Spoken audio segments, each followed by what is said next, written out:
coucou, c'est Louis, j'ai 24 ans, je suis trans. Alors, on n'a pas toujours été gentil avec moi. C'est-à-dire que moi j'ai été voir des psychiatres. C'est un truc bizarre ça, l'être transsexuel. On te dit, bah, t'es rien, t'es un monstre. J'ai eu mal à la chatte et j'ai eu 42 fièvres. Et c'était juste horrible parce qu'on a passé la journée à appeler des gynécos. Quand on leur dit que t'es trans, bah ils te disent, bah, faut aller voir un proctologue. Bah non, j'ai pas de problème à l'anus, j'ai un problème à la chatte. Et les gynécos, ils sont pas formés, ils sont pas, mais même les médecins. Moi, il y a un médecin, il m'a dit, je n'ai pas la sensibilité pour ce genre de cas. Mais qu'est-ce que j'ai besoin qu'il soit sensible, j'ai juste besoin qu'il soit médecin. Et après, à la clinique, on m'a mis sur une table et on m'a dit, madame, monsieur, on sait pas trop. Et après, on m'a dit, personne ne voudra vous recevoir. Ça veut dire quoi? J'ai pas le droit d'être malade? Non, j'ai pas le droit d'être malade. T'as juste le droit de mourir dans ton coin et c'est tout en étant malade en fait. Le médecin il n'osait pas toucher avec les doigts parce que c'est sale. C'est sale d'avoir un vagin et d'être un truc point de poil à côté et d'avoir un torse.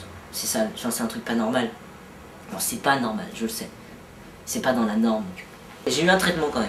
Mais j'avais quand même une MST, on m'a laissé quand même quelques temps sans traitement, sans avoir de gens, de médecins, de professionnels qui te disent mais vous êtes malade. C'est là que je voulais entendre que je sois malade, c'est pas quand on m'a dit que j'étais trans. Quand j'étais trans, t'es pas malade, t'es juste normal. T'as juste besoin qu'à un moment donné, ton corps il corresponde juste avec ce que t'es. C'est-à-dire que mon corps c'est moi. Il y a un chirurgien obstétrique, donc c'est aussi un gynéco, mais c'est surtout un chirurgien obstétrique. Donc il est gynéco, mais il est en plus chirurgien. Et c'était une femme. Donc déjà la dame elle te dit, est-ce que vous vous faites prendre? Je veux juste me faire opérer, je veux pas qu'on baise ensemble. Hein. Et la dame après elle me dit, ben, on va faire un frottis. D'accord. Il y a une utilité? Non. D'accord, on va faire un frottis. Pas de soucis. Elle m'a fait un frottis, elle m'a parlé pendant un quart d'heure avec sa main dans mon vagin. Et en continuant à me dire, mais pourquoi vous voulez pas de phalloplastie? Enfin, je comprends pas. Enfin. Puis il va falloir que j'aille voir un avocat quand même pour voir si c'est bien légal tout ça. Bah allez-y, de toute façon c'est légal, j'ai quand même tous les papiers qu'il faut, mine de rien.